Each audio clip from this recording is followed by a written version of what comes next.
Dead Channel Duo podcast episode number 55. Definitely How you 55. doing, Alexander? I'm doing well, Andy. How are you? I'm fine. You hear the news today for us? What's that news? I'm going to spring on you now. What's that? Darren Sproles is out for the rest of the season with a quad injury. I did see that, and it's probably the end of his playing career, and that makes me very sad. Yeah. But we have a whole bunch of topics today, so let's jump into the first one. Watching/playing in your busy week this week. Yeah, watching/playing has been pretty difficult this week. My wife had it was a planned procedure, but she was in the hospital for basically 2 days. And, you know, when you're in the hospital, you just really don't get much done. I know they have a TV there, but it's not really You watched a great movie. I saw your Letterboxd review. Yeah, so we'll start off with that. So I ended up watching Descendants 3 in the waiting room while I was waiting for my wife. So they didn't have her in a room while they were doing the procedure. I had to sit in a waiting room, and I caught the entirety of Descendants 3. I didn't see the first two. I'm glad I didn't. I think it's the only one. I'm pretty sure it's just Descendants 3. Like, there's no 1 and 2. No, there is a 1 and 2. I looked this up. I mean, I've looked it up before. I mean, not that I care, but I swore it was like, because I've heard it's like an awful movie on Twitter. I thought it was like the only one. But I mean, honestly, I don't know. I mean, the way I look at it is it just kind of came across to me as High School Musical meets sci-fi, because it's like it is a musical, and it is aimed at like that same high school. Is a classic. You were the right age for it. I am not, but you know, somebody put it on the TV and was enjoying it in that waiting room. So I'm not going to rain on their parade, but I did watch that. American Psycho, watched that. Watched one of the made-for-TV Matlock movies this week. It's always a treat. Oh, man. Andy Griffith was a national treasure. I love Andy Griffith. But yeah, Matlock, been watching that. Got Disney Plus this week for my wife, and you can catch all 3 Descendants movies on there. By the way, I found that out. And all the High School Musical, plus the High School Musical TV show that isn't on my pirate ship. Yeah, I watched a bit of Star Wars Episode 1, Star Wars Episode 2 with my wife. Finish it? Didn't finish it. Man, I'm just not a... The ending. Man, it's the ending. It has a good ending. It's a super baity, yeah. You know. Yeah, I mean... What's the word for this? Cliffhanger? No. It's super, fan-pleasing moment. Oh, yeah. I don't know, man. I watched them way back when and never really returned to them, but my wife wanted to power through them. Wait, I'm talking about Mandalorian. Oh, no. We didn't watch that yet. Oh, what did you say you watched? Star Wars Episode 1 and 2. Oh, my bad. I'm dumb. Yeah, we're gonna watch Mandalorian at some point. I'm not really a big Star Wars guy, so I usually watch it. People always look at me weird when I say that, but I watch them once and then I'm done. I don't really want to go back and rewatch them. So that's about all I've been watching this week that I can think of. And playing World of Warcraft, man. World of Warcraft and Death Stranding on PS4, which we'll talk about later. Figuratively, wow. Yeah. Andy, what have you been watching and playing this week? The Phantom of the Opera, The Great Ziegfeld, The Cat and the Canary, The Lighthouse, The Last Warning, The Life of Emile Zola, Ghost World, The Man Who Laughs, Let It Snow, You Can't Take It With You, The Last Performance, The Death of Dick Long, Dracula, The Souvenir, American Psycho, One Child Nation, Earthquake Bird, and then TV-wise, I watched The Mandalorian, and playing-wise, nothing new. Yeah, well, sounds like a pretty good week, man. Surprised you got on a Disney Plus bandwagon. I guess everybody's doing it. I was paying for Hulu already. Disney Plus is on my pirate ship as well, so. Oh, okay. Yar. My pirate ship has a bunch of movies. So heading to the listener questions, a question we got last week, but it came in too late, from Bobby/Ruben Jim. Are the Lakers lucky? Sixers fake. do you see the same teams doing well later in the season, or will there be shifts all around? And since this question's kind of late, it kind of, I mean, they're both still good teams. The Lakers are 9-2, the Sixers are 7-4. Are they gonna plan on being like this the rest of the season? Probably. They're going into the season where the two teams that are shooting for a championship. I think the Lakers will have a great regular season, and then not really a great postseason. But to the shift part, I think the Miami Heat are playing out of their minds right now. That is one team that's playing amazing. Yeah, I think it's early in the season, and I think we all kind of go through this every year in the NBA, especially with teams that have been assembled and have high expectations. Some of them underperform initially, and I think the Sixers have kind of underperformed thus far. There are some new pieces. Tobias Harris is still kind of a new piece for the Sixers. Al Horford, same thing. Obviously, Josh Richardson. Yeah, so I think there's going to be some underperforming on the Sixers' part early on. I think they will eventually gel and become one of the better teams in the East. I mean, to give you a good example, they got beat by Orlando pretty handily the other night. Yeah. That was kind of unexpected for me. So I wouldn't necessarily call them fake, but I do think that it's going to take time for those pieces to gel. On the other hand, I don't think the Lakers are lucky. I think they have great personnel. If they have LeBron James at full strength, full health, and Anthony Davis at full strength, fully healthy, like they do right now, they're going to be a good team. Yeah, they're going to be a good team. Are they content? If they're a contender or not, excuse me. You need some water? Yeah, I'm sorry about that, guys. That just kind of came out of nowhere, unexpected. But yeah, as far as whether they're a contender or not, I think that's a totally different discussion. I just personally, I think, with those two guys on that team, regardless of what you surround them with, it's kind of like Miami Heat with the big three. No matter what's surrounding them, they're going to be good in the regular season. They're superstars. Yeah, and then as far as, are they going to do well throughout the season? Yes, and shifts. There's going to be shifts everywhere, man. That's the NBA. Because, the Warriors are a really good example of a team that's had a massive shift in the negative direction. Right now. Yeah, I mean, but they've dealt with a lot of injuries and basically every injury imaginable. Yeah, it's been a pretty rough ride, and that's going to be part of it. I think even the Clippers, I think you're going to see some ups and downs with that team because there's going to be. At this point last year, the Pistons were the best team in the league, record-wise. Yeah, you got to watch out for that, man. You mentioned the Heat. I think that's a really good example of a team that's probably overperforming right now and will eventually fall back down to earth. But, I hope there's a shift for the Magic, too, because I think the Magic are underperforming. Jonathan Isaac leads the league in blocks, and he also hasn't got a goaltending call yet. And he's been insane on defense this year. Yeah, Jonathan Isaac's been a pleasant surprise and is starting to finally look like that draft pick that we all expected him to be. Then they're apparently trying to trade for DeMar DeRozan. I hate that idea altogether, but because spreading the mid range, I guess. Yeah, we'll see how that turns out. Anyway, next listener question. Thanks for the question, Bobby, and we appreciate it. Next question from Colby says, why? And then Dumbest Sphinx says, not. I don't know what it's in reference to, but I'm going to clap for you like Jason Garrett always does. Yeah. Because I know he's really frustrated about the Cowboys right now. Alex, explain why you don't like Todd McFarlane. Oh, yeah. So question by Daniel. So recently somebody asked me in a Discord server that both is actually Daniel's Discord server now that I think of it, why if anybody had any opinions on Todd McFarlane. So first off, I think Todd McFarlane is talented, yes. And I do think that he has a lot to add to the comic industry and action figure industry and all that. But I think he's a little bit overrated. And I think that he drinks a little bit too much of his own Kool-Aid.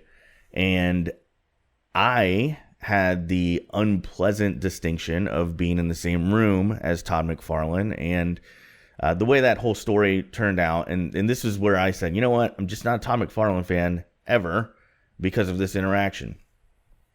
So to set the stage, I worked at GameStop. I was a store manager, and every year they would have a store manager conference. One year, actually every year that I went, it was in Las Vegas.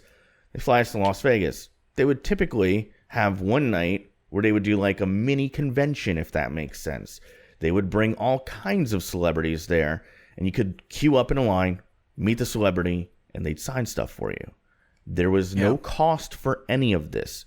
A good example would be Joey Logano. Is that his name?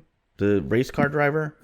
I don't know, man. He was there one year, and I felt, Joey Logano was there one year, and I felt so bad for him because he was still kind of young, you know, and people didn't know who he was. So he's just sitting at a table, and nobody was queuing up in his line, and I felt bad for him. I mean, if it was Tony Stewart. Well, this was right before he took over for Tony Stewart. Now, Tony Stewart's goat. He's got that killer instinct. I mean, he is pretty good. But anyway, they would get a lot of celebrities there. They would also bring like game devs there, and they would show you early builds of games. It was really cool. It was an awesome experience. One year, Todd McFarlane was there. And I know multiple people personally from my district who were big Todd McFarlane fans. And they knew he was going to be there. So they brought figures for Todd McFarlane to sign.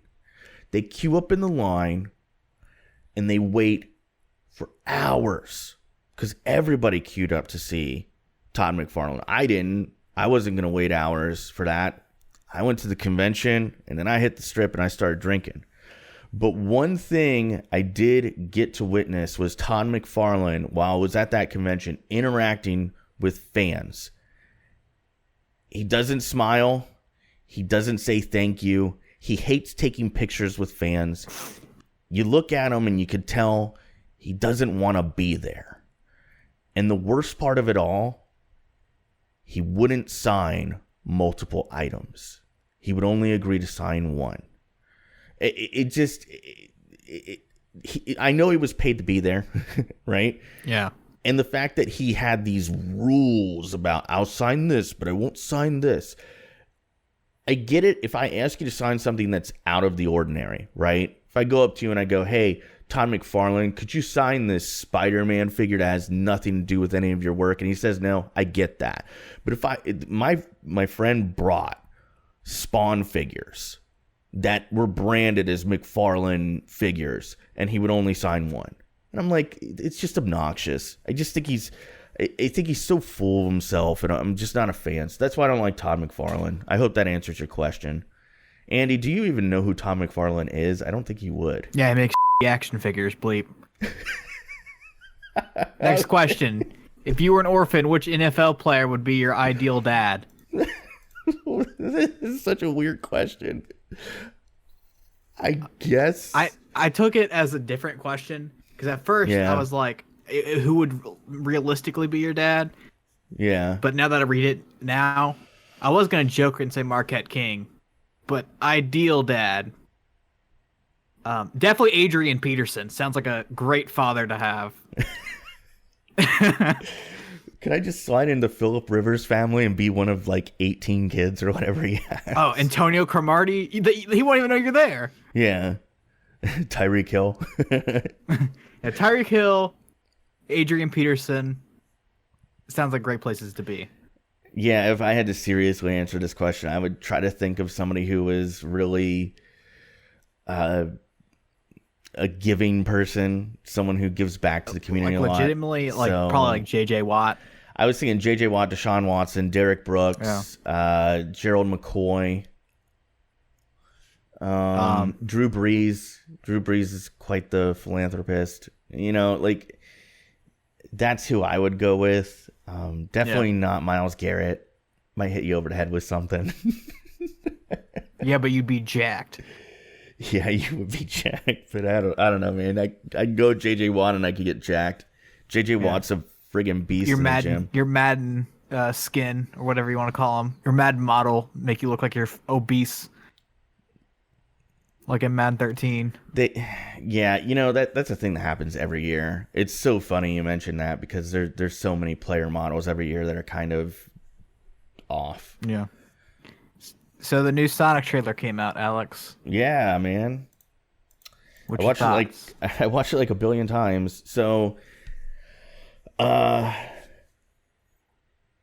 it's trending number 1 on YouTube. The reception was overwhelmingly positive, and when you put it up side by side with the original, I just don't know how the original was. I don't know how that came up, if that makes sense. Like, you ever see something and you're like, oh my God, I could never go back to the original now.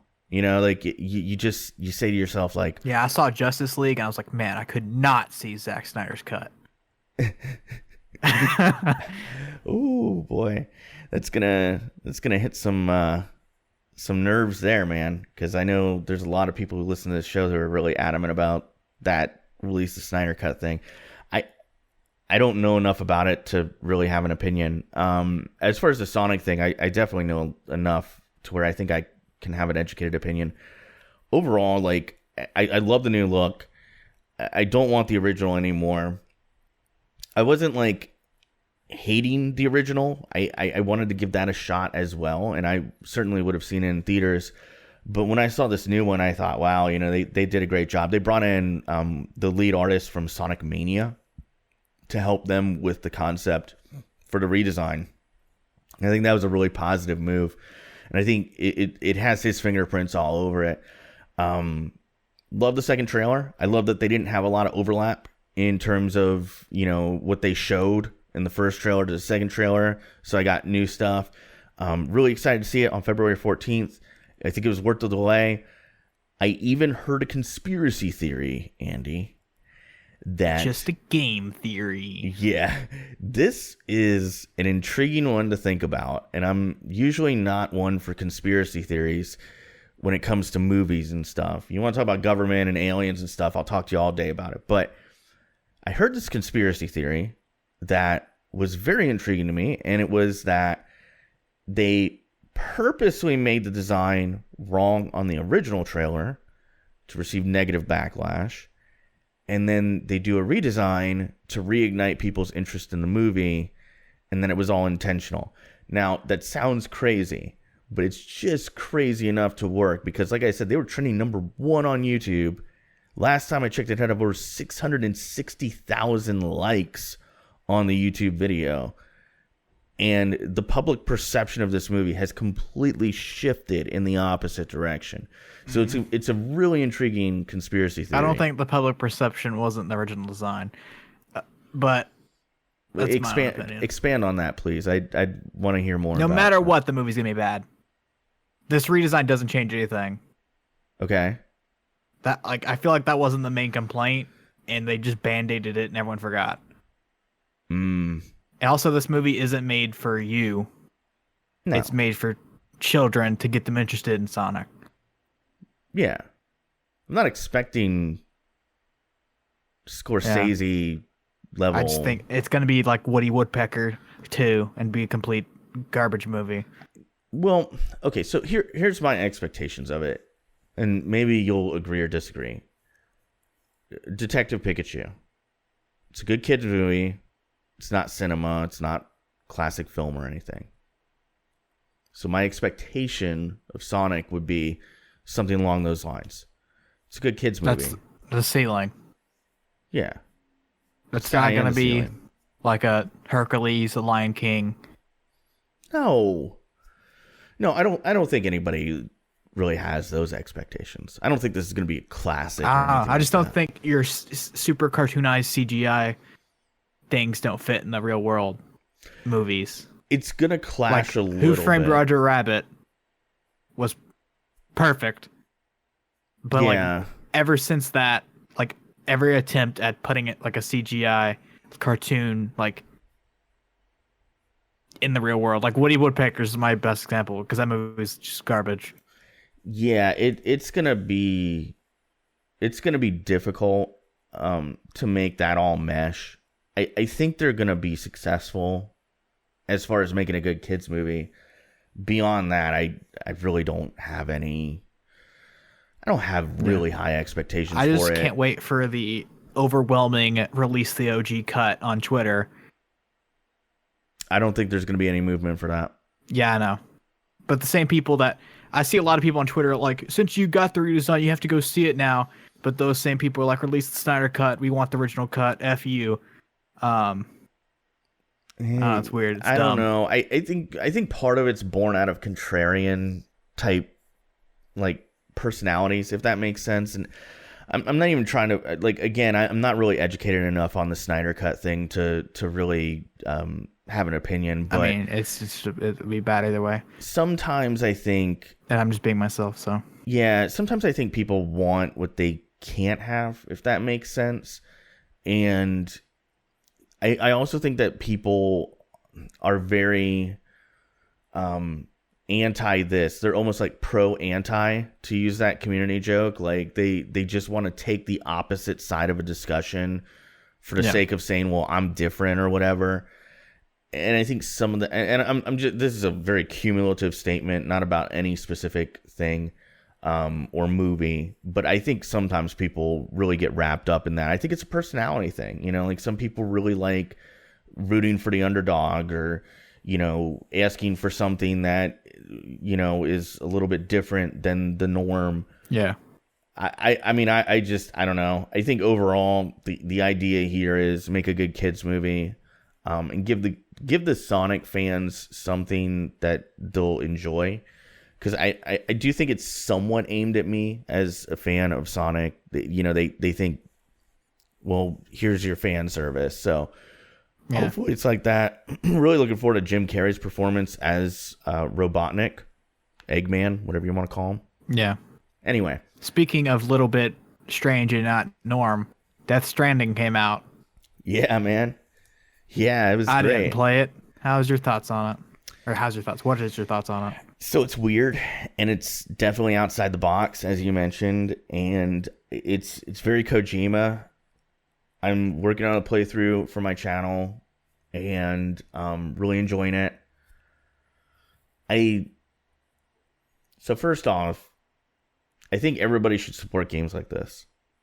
And the reason I say that is there's a million first-person shooters out there. There's a million, like, copycat type games, and I love first-person shooters. I'll get down on some Halo, dude, you know, and I was really positive about the latest Call of Duty as well, but like this game is one of those games where I kind of start it transcends that line and it makes you go, well, some video games are art. And that's just kind of how I feel about Death Stranding so far. The other thing, too, is Kojima, you know, started a new studio. He left Konami. He found funding. He basically found funding to bankroll this really unique game. You know, he bet on himself here, man. Like, if this thing flopped, you know, it would be the end of his studio. He'd probably have to go work for somebody else. And he probably wouldn't be able to make another game like this ever. So I think people should support this game, but that's just my take. Overall, I'm really liking it. The storyline really it's keeping me captivated because you don't really know exactly what's going on. And even in the first hour, there's some like twists and turns that are unexpected. And I do think it explores some cool themes like mortality and the idea of fatherhood. It does it in a weird way, but it's kind of cool. I don't know. I'm really digging it so far. So next topic. Netflix and I just don't have anything out. Netflix and Nickelodeon are teaming up on a multi-year deal to produce films and TV series. Alexander, which thoughts on Netflix and Nickelodeon combining to take down Disney? So it's a good punch back, because I think So here's the thing. Streaming services, I think everybody's going after your wallet, right? And not in a bad way. It's just business, and market shares of reality. Like, people have a finite number or finite amount of money that they can spend on entertainment. So they're willing to spend. Yeah, and in this culture right now, where a lot of people are cutting the cord and getting rid of traditional cable services and doing that, streaming services in lieu of like a traditional cable service, it is getting to a point where NBC is going to have their streaming service. CBS already has theirs. There's Netflix, Hulu, Disney Plus now. HBO Max Go and there's HBO Max. There's Verve. There's Crunchyroll. I mean, we could go on for days. Funimation. Yeah, we can just go on for days, and like if you add that all up, it actually ends up being more than what my DirecTV cable bill is. So Pornhub Premium. Yeah, OnlyFans. So, private Snapchats. Yeah, so yeah, like I think there's a finite amount of money, and I think Netflix is concerned about that. And when you look at market analysts right now, they think that the Netflix stock price is far too high for what they're delivering. Right now, I saw one stock analyst who said a fair price, a realistic price for Netflix's stock would be about $130. And right now, I want to say last time I checked, they were around $230.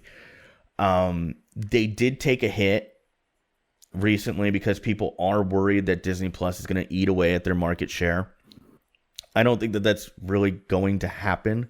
I think because Netflix was first to market, really the $294.70. There you go. So I think because Netflix was really the first streaming service to get it right, they were sort of the first to market, and therefore they'll always be around. But I think this was a really positive thing for them to do in light of Disney Plus blowing up day one, which it did.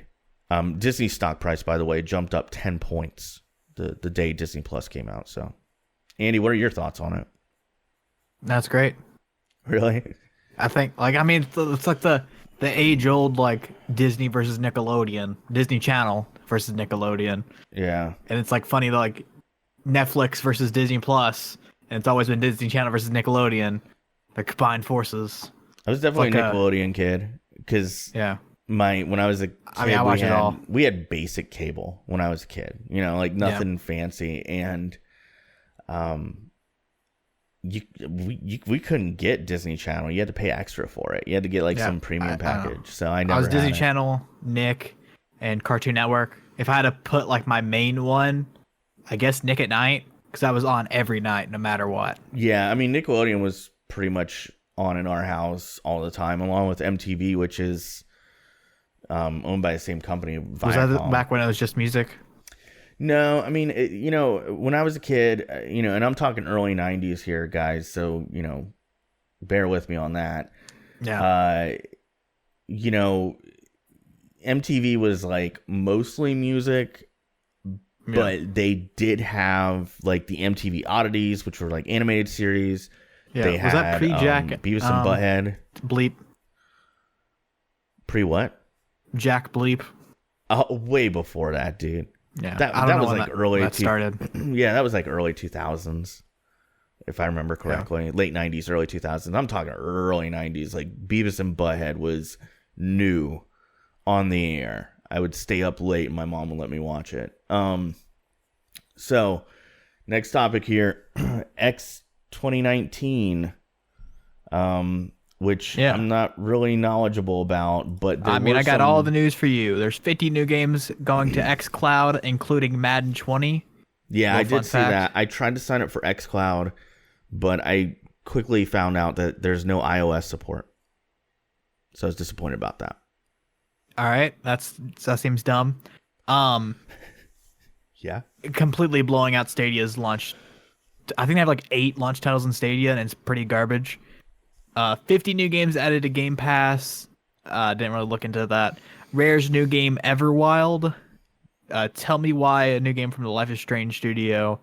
And Obsidian's new game Grounded. They're a bunch of indie games, even though they're big name like big name studios. Yeah. They're indie. They're not AAA titles. So I guess I am more knowledgeable on this than I thought, because I mean, that's the highlights. Yeah. So the new games coming to Game Pass really really positive news there. They're adding a bunch of Final Fantasy games, which is cool. And Kingdom Hearts, whatever. So I was mostly excited about that and the new Rare game, because I love anything Rare does, generally speaking. But the Game Pass thing, like xCloud, really looking forward to it. Hopefully they get iOS support soon.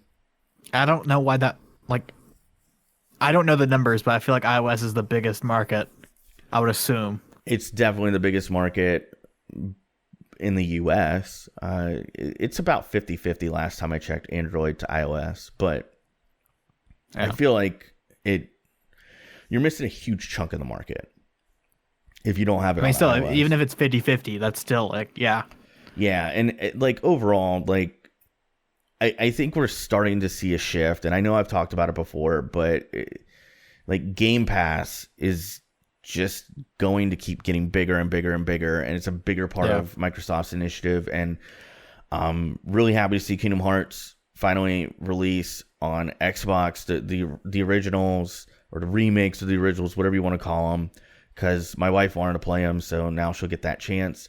And then can't call them garbage. Blocked. Everyone hates me. Yeah, and then all that Final Fantasy stuff coming over is a real boost, because I actually almost purchased Final Fantasy X and X2 the other day, so I'm going to hold off on that now. Andy, any thoughts? Kind of cool. I thought maybe we could stream it when it comes out in the Game Pass, because it'd be Game Pass day one. Yeah, we should do that. Little Honey, I Shrunk the Kids survival game. Yeah, I mean, that looks tight. I mean, I'm excited for it. So DCD Film Club. Yeah, we had American Psycho. Yeah. From Daniel, or The Reasons I'm Broke. Yeah, that we almost forgot to mention. Came out in the year 2000. The year 2000. Yeah. Yeah, we did almost forget to mention it last episode. I did catch it. Like, it was like 30 minutes after the episode. I always think of things I forgot to say. And then I was like, Alex, we forgot like one of the biggest things. Telling people what to watch next week.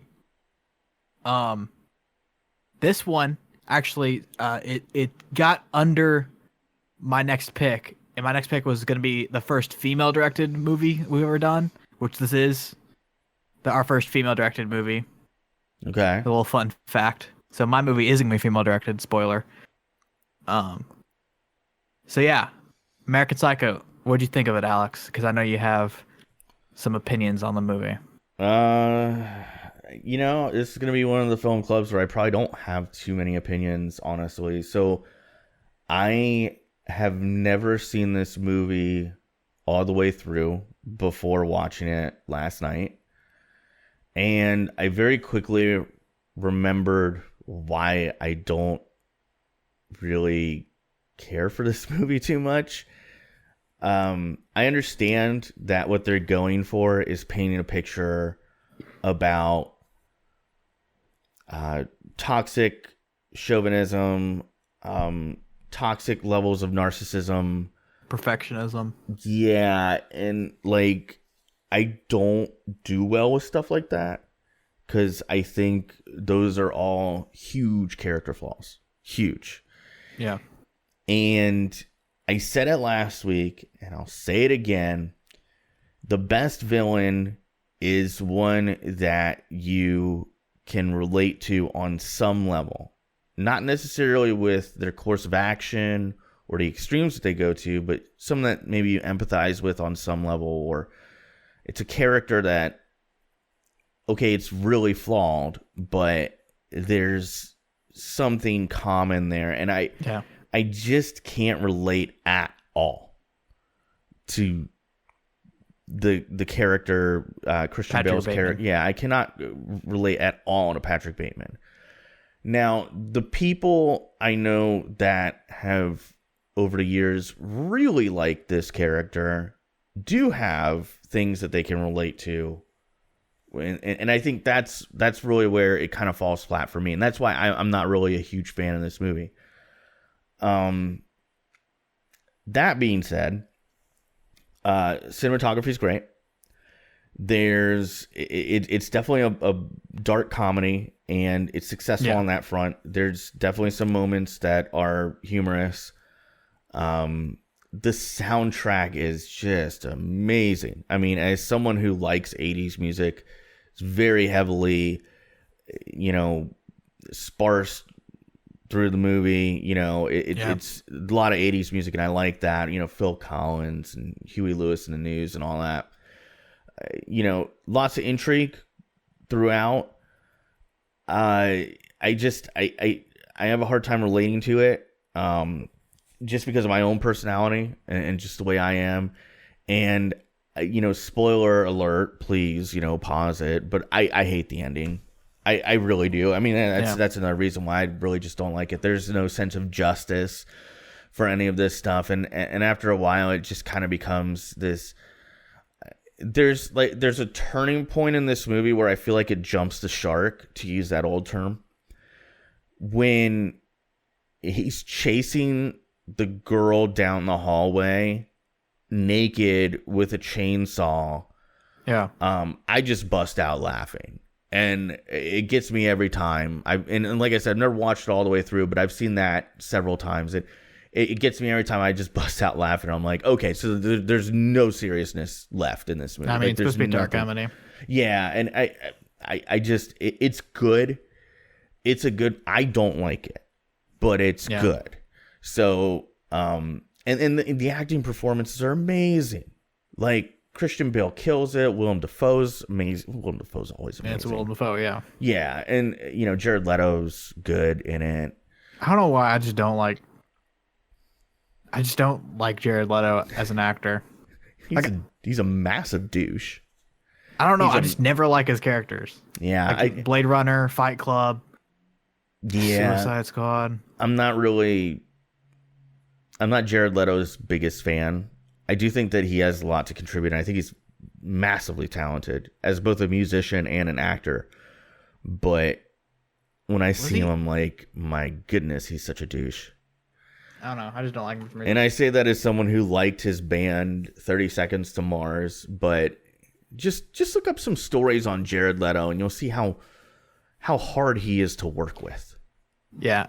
My opinion on the movie, besides things you covered, it's a dark comedy. It's satirization, I guess that's a word, of the perfectionism. Like, they poke fun, like they basically tell you they're making fun of Donald Trump, because several times in the movie they're like, oh, isn't that Trump's wife, or isn't that Trump's car? Yeah. Making fun of those type of people. Also, you kind of mentioned it, but you didn't like, you laid it up. It kind of makes fun of film criticism. And he's like, oh, I liked Huey Lewis in his early days. I prefer it like this. Yeah. Blah, blah. That's a good point. It's kind of making fun of people that criticize things. Yeah. My bare bones, like, one sentence review of this movie is I feel like it's unseasoned chicken, and that it could be great. I just didn't like it. Like everyone, like, I guess. No, that's a fair way. It had something to work with, but I just don't feel like it worked. And I know hundreds of people that love this movie. Like, so many people I know like this movie, and I guess I can see why you like it. It just doesn't work for me. I didn't find it funny at all. I didn't like Patrick Bateman as a character. Willem Dafoe is one of my favorite actors of all time, so I loved him. Other than that, this movie. I also had the coach from Glory Road. I could not take his character serious because I was like, just imagining him in Glory Road. That's his only role forever now. Yeah. It's just like, I mean, that my summary on this is, it's good. It's just not for me, but it's good. Alexander, out of 10.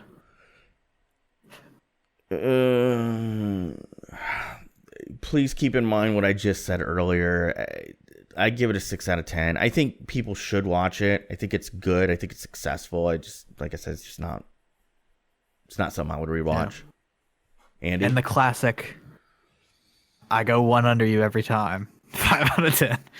Yeah, I mean, when I saw this one come up, I kind of cringed a little bit because, I I saw bits and pieces of it. And when I saw those bits and pieces of it way back when, I said, I don't want to watch this all the way through. It's just not for me. And then, I knew I'd have to watch it all the way through here. And I know many of our listeners really like this one. And I don't want to piss anybody off, but it's good. If you're out there and you listen to this and you're like, wow, I've never seen it before, I would encourage you to watch it. You'll probably like it. Most people do. Anyway, sports.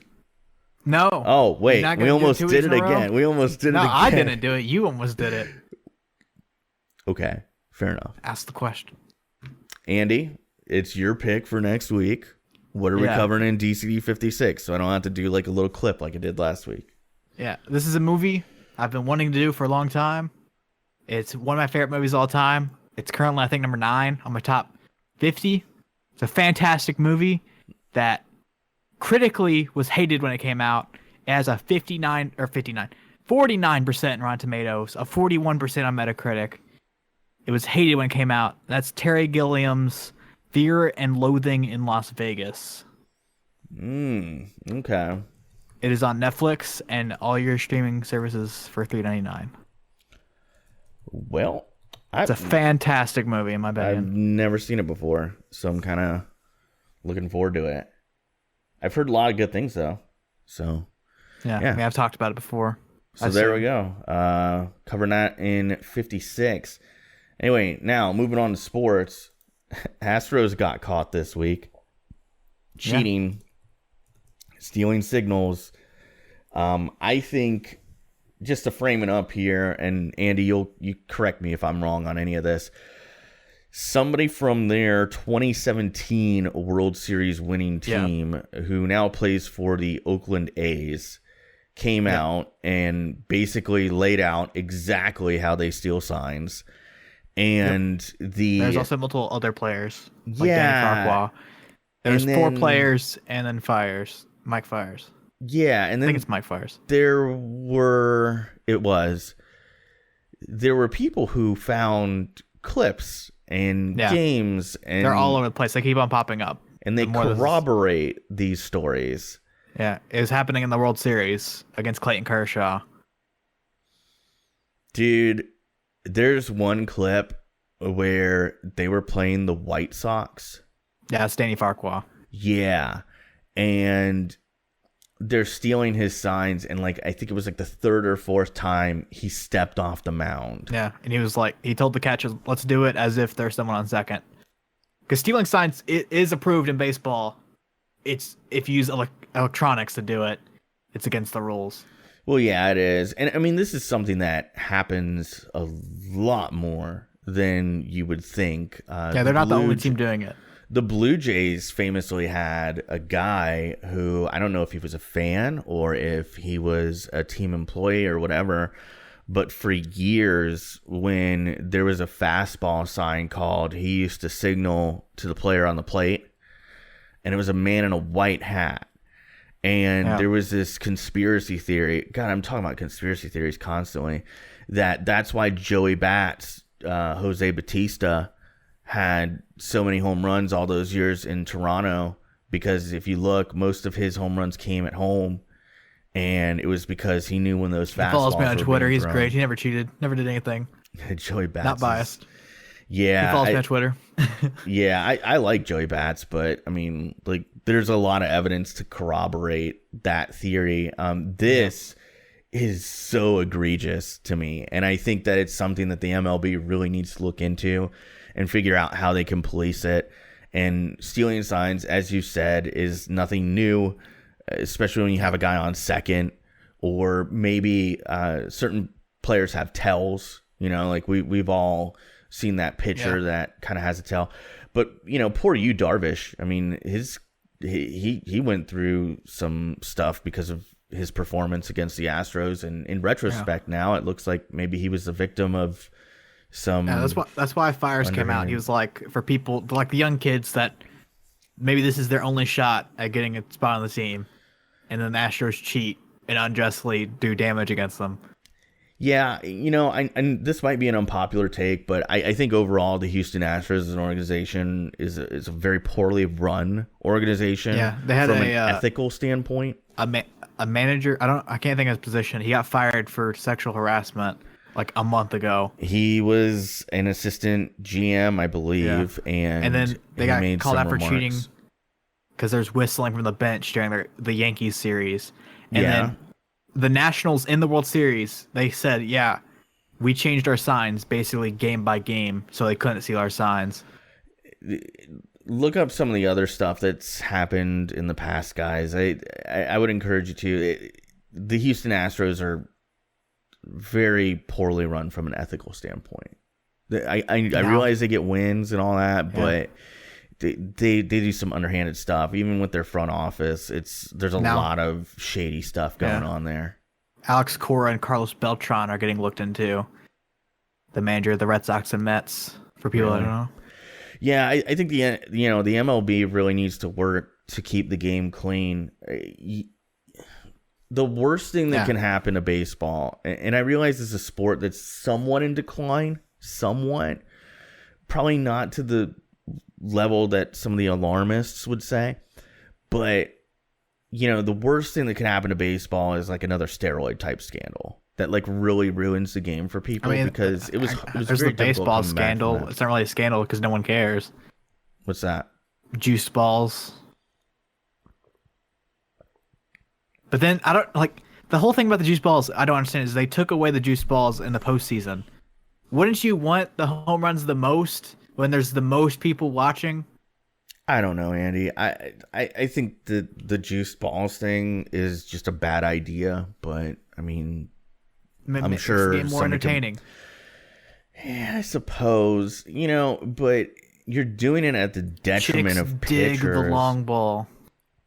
You gotta be careful. Like, baseball is about balance. You don't want to have an era where batters have an advantage. I mean, there's a reason. For example, there was a period of time in the 70s, I believe, where the mound was lowered because pitchers were just killing batters from a higher mound, and it's just you got to keep the game competitively balanced. Otherwise, people tune out. So I don't know.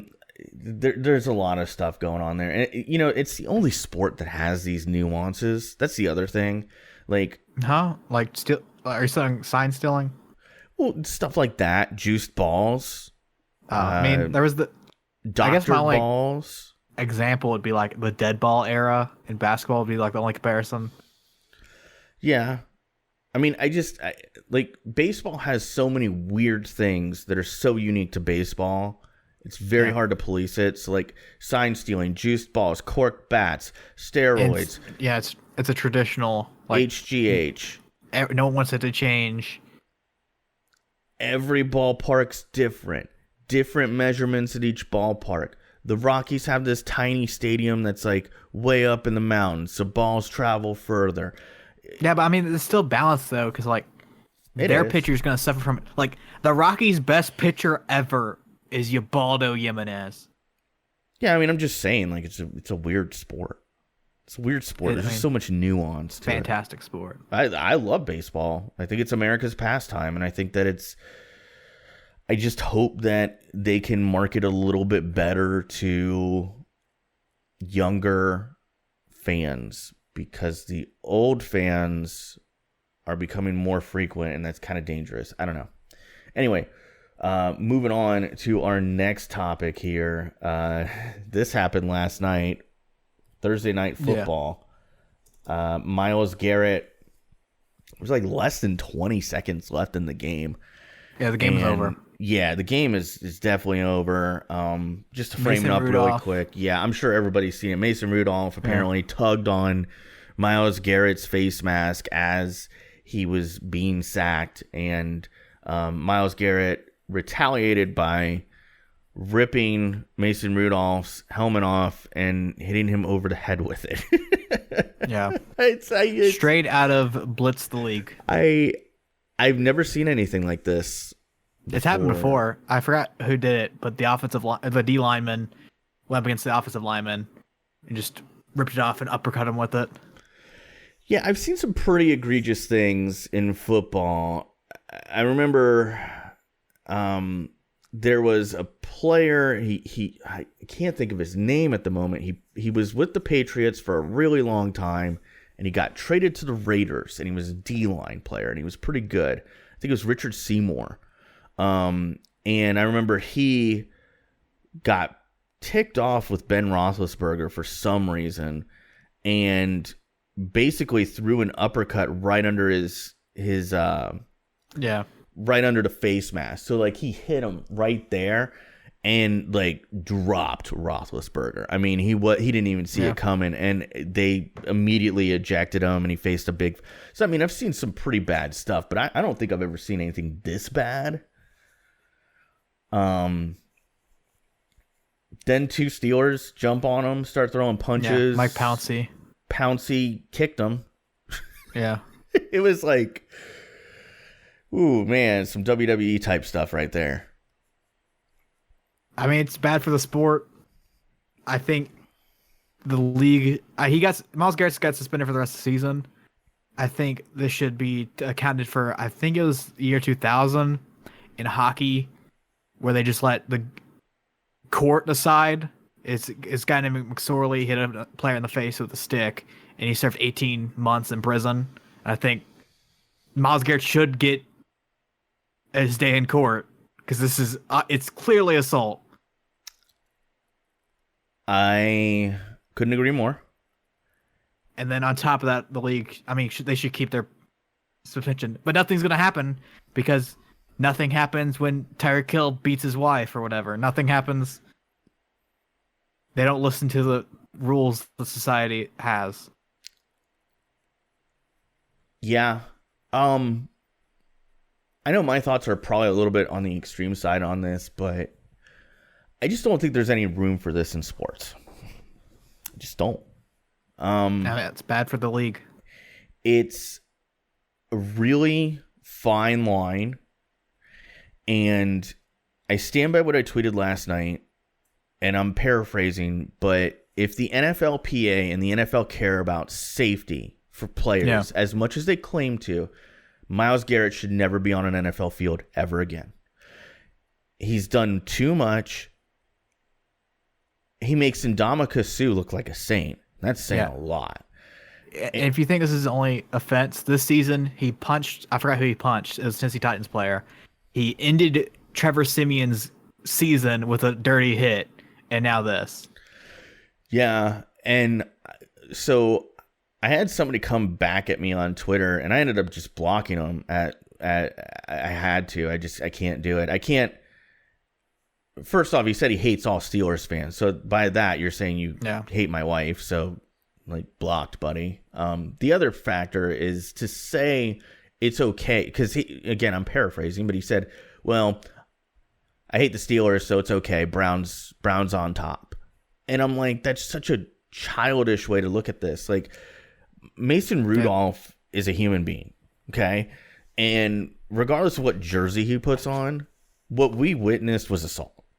There's no call for it. Assault with a deadly weapon, you could characterize it as. Now, did Mason Rudolph tug at a face mask? Absolutely.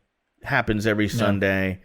It's part of the game, unfortunately. It should have been a penalty. I agree on that front. He's getting fined.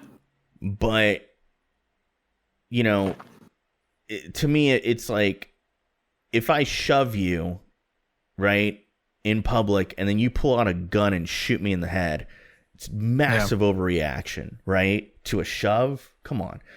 And there was a hockey player whose name eludes me at this moment, and I'll never forget it because I witnessed this live when it happened. He sucker punched another hockey player from the back and then went down on him, and the guy suffered career-ending injuries. Yeah, it happened in 2004. I forget the guy's name. He later got reinstated and played for the Florida Panthers, but it always haunted him what he did. And I think this is a similar thing. if we're going to defend this, we might as well start defending Ron Artest going into the stands with Steven Jackson and throwing haymakers on fans. That's terrible. There's no excuse for it. There's no place for it in sports. It's terrible. I think it sends a terrible message to young athletes that this would be considered acceptable. Mason Rudolph isn't innocent.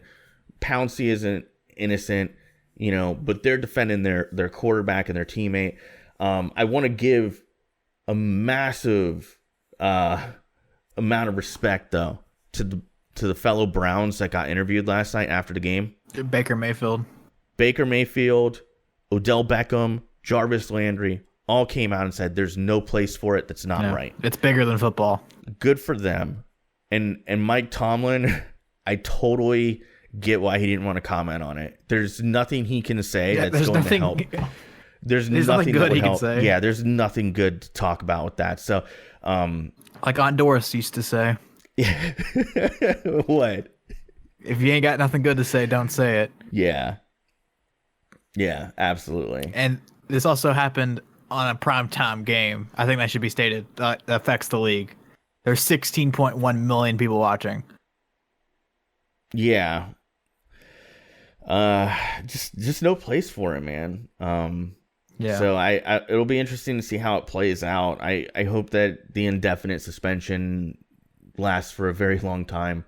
Next topic Andy has on here is 49ers. What do you want to talk about with the 49ers? They lost. I was shocked. Oh, my Discord's frozen. That's sick. Well, every time I say Discord's frozen, you come back. Well, now it's frozen again. Nope, there you go. Okay, so 49ers, you have that on there as a topic. I got to talk about it. The 49ers overtime. Go ahead.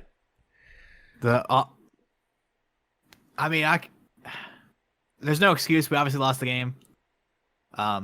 Injuries did affect that. There was a clear difference in the offense when Emmanuel Sanders was on the field, and then after Emmanuel Sanders got hurt. Jimmy Garoppolo made some bad throws. I don't think he should be blamed for it. The O-line was getting demolished. Davian Clowney, Jerron Reed, they're in the backfield the entire game. They're in Jimmy G's face. Also injuries because Weston Richburg got hurt, and then he just got the center that replaced him had a 10 PFF rating, a 10. And then, but there is some positives. The defense played incredible. MVP Russell Wilson has worst game in 5 quarters. He only had 200 yards and a touchdown. The Seahawks only scored off turnovers. So there's nothing like they're still number 1 in power rankings across the board. They're still a dominant team. It was just a tough loss. It was a tough loss. I think they were competitive throughout. Yeah. And there's a lot of people on Twitter that are like, "Oh, they should have played for the tie." Shut up, idiot. No, I don't think you ever play for a tie. I think sometimes teams do that because they realize they can't win, if that makes sense. So there was a game last year where one team got the ball back really deep in their own territory, and there was less than a minute left, and I think you only get 1 timeout in overtime.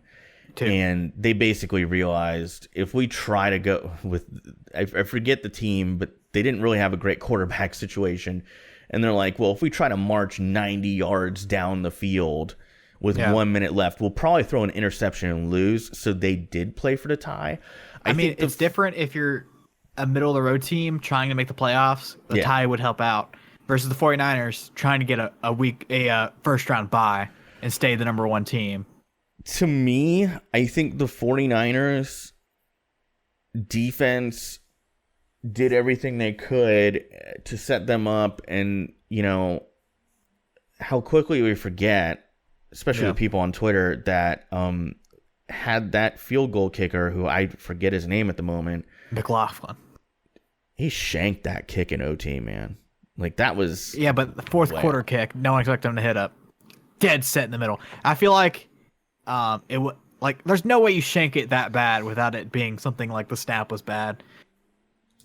You're probably right. It might have got touched and no one It might have got blocked, and no one. It could be that. It could be that. You don't. An NFL kicker doesn't miss a kick that bad. I would hope. No. I recently watched a high school football game, and boy, you have a lot of respect for NFL players when you see a high school kicker by comparison. Lots of shanks there. I don't know. I think the 49ers will rebound. I think they'll be just fine. Next topic here. Is Lamar Jackson elite? There's been a lot of conversation about this, and I think somebody even suggested as a question for the show. No, Brandon Ravens tweeted about it, and then you responded. Well, I mean, proof is in the pudding. I'll give my take here real quick, and then Andy can give his, because I'm sure Andy has lots of thoughts on this. So I look at Lamar Jackson, and I go, okay, last year, Ravens, nobody saw them as a playoff team. Joe Flacco gets hurt. Lamar Jackson comes in. They go on a run. He saved their season. He was the catalyst that got them to the playoffs last year. Now, how he performed against the Chargers, I think he fumbled 4 times. He's a rookie, right? It happens. Yeah. This year, it's been a different story. Ball security has been better. He's throwing better balls. The ball coming off his hand just looks better than it did last year. I have his stats if you want me to read them. Yeah, please. 2,036 yards, 702 rushing yards, which is 11th in the league. So 2,700 yards overall. 15 passing touchdowns, 6 rushing touchdowns, 5 interceptions with a 7.6.2 QBR, which is 9th in the league. I don't know whether that's ranked in the league. He has the 9th best passing offense in the league, and they are ranked the best rushing offense in the league, according to DVOA. Yeah, he's the 4th best QBR. That's it. Yeah, and I know somebody this past week was ranting and raving on Twitter that only idiots use QBR as a stat. It's a flawed system. It is flawed. I get that it's flawed, but it's still pretty good. Like his if we're gonna use QBR, he gets an advantage because he's a scrambling quarterback because rushing is involved in QBR. Yeah. I mean, it's a good measuring stick. I mean, it's not the Aaron Rodgers is ranked 15th in QBR, and he's having an incredible season. Fair enough, but it hasn't been the most productive season he's ever had. I mean, I don't know, dude. Overall, I think he passes the eyeball test. He has definitely passed the test when it comes to stats. He's winning football games. The Ravens are clearly the best team in the AFC North. I think he's elite. I think that you have to game plan for him. He's just like Aaron Rodgers or Tom Brady or Ben Roethlisberger in his absolute prime. He's a quarterback that you have to game plan for. And I hate when people compare him to Michael Vick. I know that that's the natural thing, but number one, Lamar Jackson at this point in his career is throwing the ball better than Michael Vick was in his second year. That's number one. Number two, I get that they're both, I'm just going to be blunt, black quarterbacks who run the football, but I think they're different players. I really do. And I hate when people do that.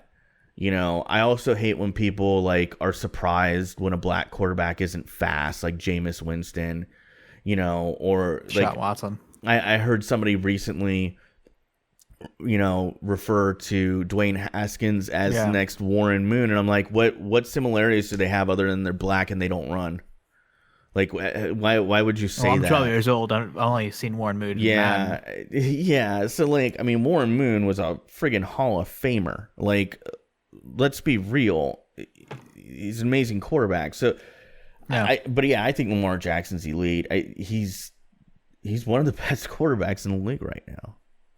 I don't know. Elite. I think he's on the cusp of elite. I'm gonna say that before I get into my I think he's on the cusp of elite. He's almost there. I want to see if he can keep up longevity wise. And this isn't as a 49er fan, a Colin Kaepernick situation where he lights the league on fire and then they figure him out. Even though Colin Kaepernick has the 11th QBR, the 11th highest QBR in NFL history, and everyone thinks he's trash. I want to see how this college style offense continues, and if a team like the Patriots the second time they play each other, assuming they play in the playoffs, which most likely will happen. How this will go. And the definition of elite, in my mind, is there's like, you think of it as tiers, like the elite tier, blah, blah, like in Madden, I guess. And my elite tier is like top like 2 or 3. But to simplify it, I'm saying the top 5 NFL quarterbacks are elite.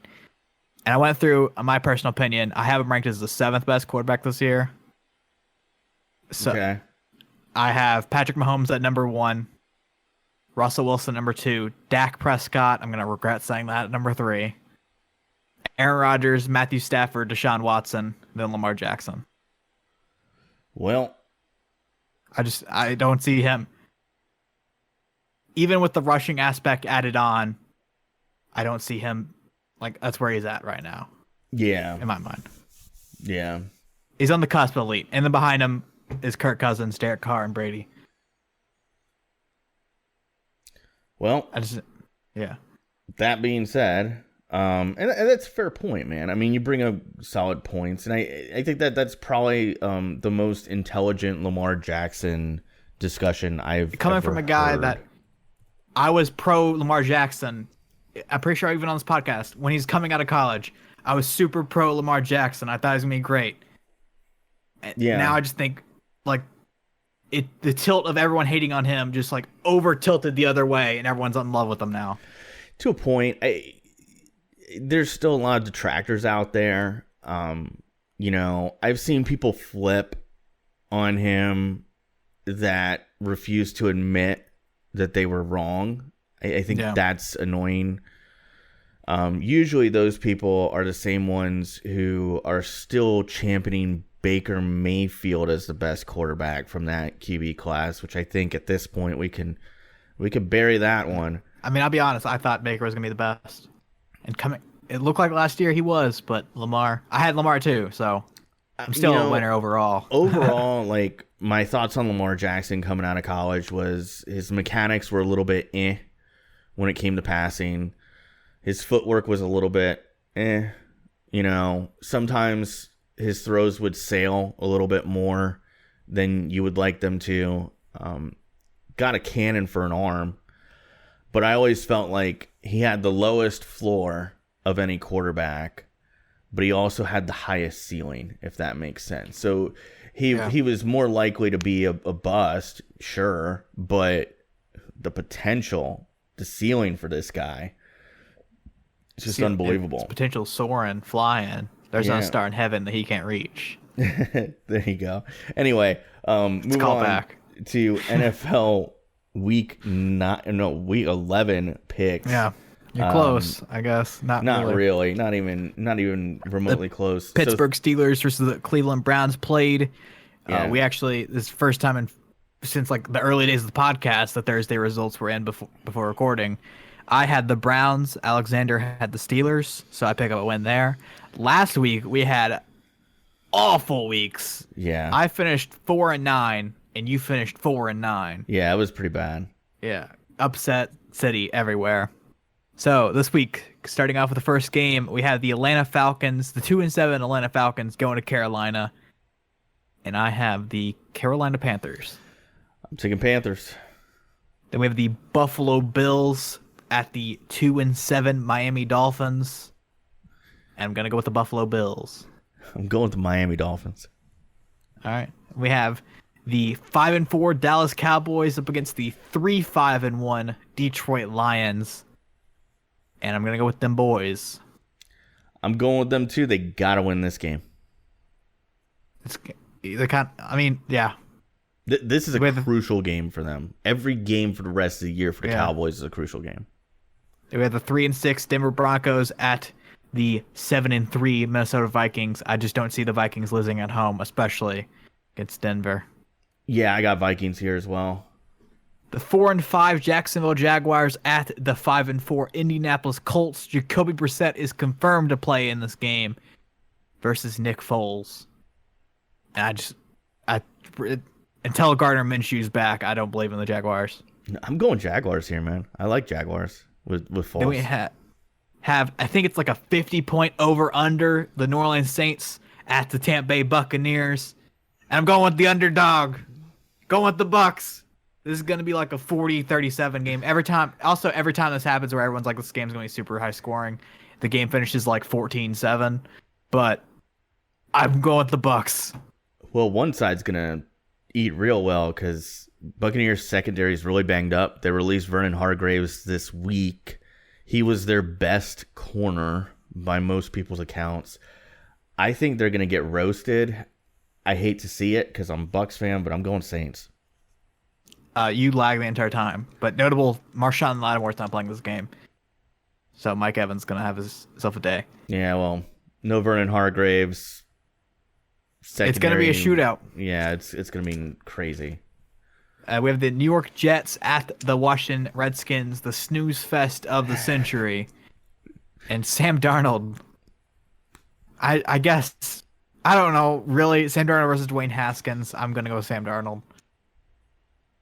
I'll go Jets. Yeah. It's not like a game that I will watch any highlights for. No. We have the Houston Texans at the Baltimore Ravens.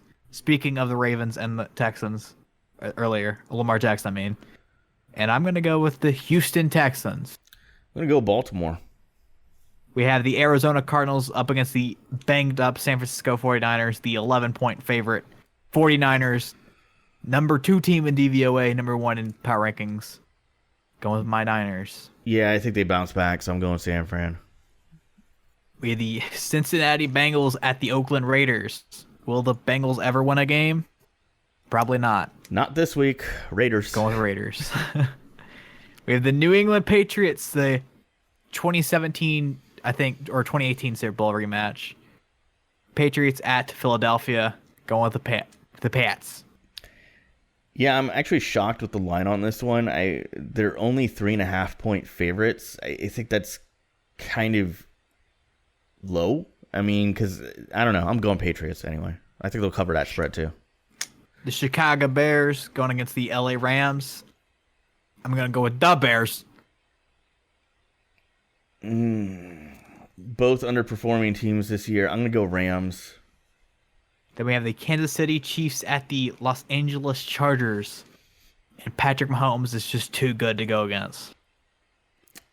It's a Mexico City game. Those are always a little bit weird. I'm going Chargers. If they actually play there. Well, yeah. Last year where they played in LA. Well, we'll see how that pans out, but I'm going Chargers. So, cool. Okay. So that is Week 11 picks. And... Or well over an hour. Yeah, well over an hour. So I'll make my wrap up really quick here. T-shirt link in the description. Patreon. Want to thank Dumbest Sphinx for being a Patreon backer in the egg tier, Bobby for being a Patreon backer in the Andy tier, and Jared and Daniel for being backers in the gold tier. Thank you very much for your support. If you want to support the podcast, get early access for as little as $1 a month. You go to patreon.com/DCD podcast and you get early access. We even put early access to the video version in there as of last week. Unlike this week, though. Not this week. What do you mean? No early access this week. It'll be up on Friday. Yeah. I mean, like, we're recording this Friday. It'll be up today. So, you know, there is I'm that. just memeing. And then if you're watching this or listening to this, you want to see maybe there's another destination you want to see if we're on it, go to deadchannelduo.com. It'll give you a direct link to everywhere we are available. Andy, anything else you want to say before we get out of here, man? Celtics 9-1. Mm-hmm. Fantastic. Bruins 11-3-4. Yep. Embarrassing loss to the Panthers last night. We're up 4 goals to nothing, and we lost. And 49ers 8-1. There's nothing I can complain about. All right, that's going to do it for DCD 55. Thanks for listening. We'll see you next week. Watch Fear and Loathing. Bye.